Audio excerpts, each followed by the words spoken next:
ভক্তগণ, আজ যে দধির বাণ্ড ভঞ্জন করবেন রঘুনন্দন,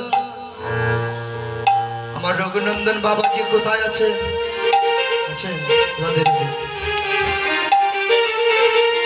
সেই গোলকের প্রাণধন হরির নাম সংকীর্তন। দধির ভাণ্ড নয়, প্রেমের ভাণ্ড। তাই গৌর হরি বল।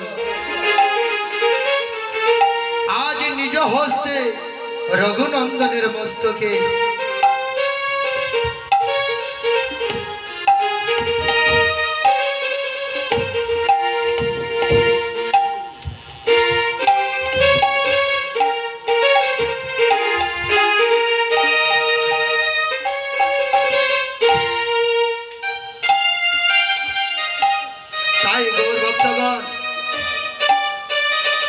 রঘুনন্দনের মস্তকে নিজ হস্তে সেই প্রেমের ভাণ্ড তুলে দিব।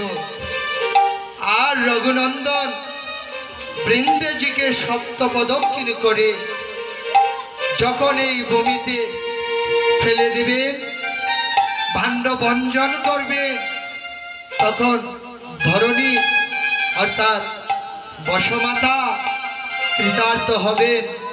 আর এই কলির পাপাচ্ছন্ন জীব এই ভববন্ধন কুলগুরু মুক্ত হবেন।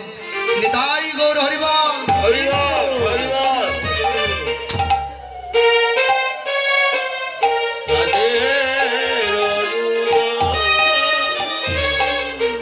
গৌর ভক্তগণ মুক্ত হবে,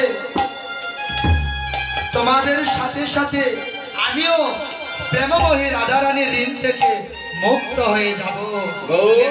গৌর হরি বল।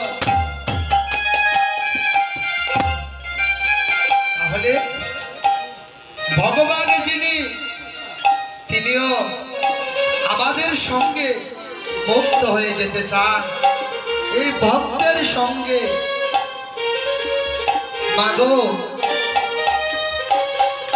বলেছে, ভগবান শ্রীকৃষ্ণ বলেছে, আমার হতে আমার নাম বড়, আর আমার নাম হতে আমার ভক্ত বড়।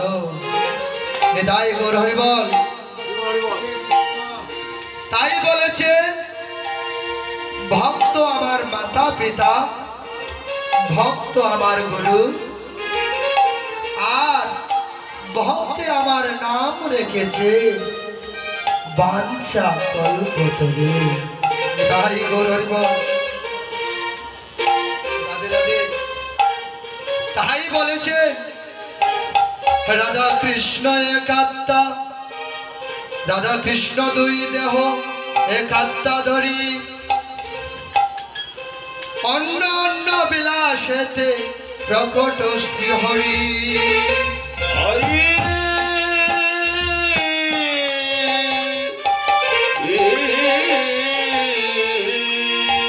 রাধা কৃষ্ণ দুইজন হয়ে চৈতন্য নিতাই, নবদ্বীপে অবতীর্ণ চৈতন্য।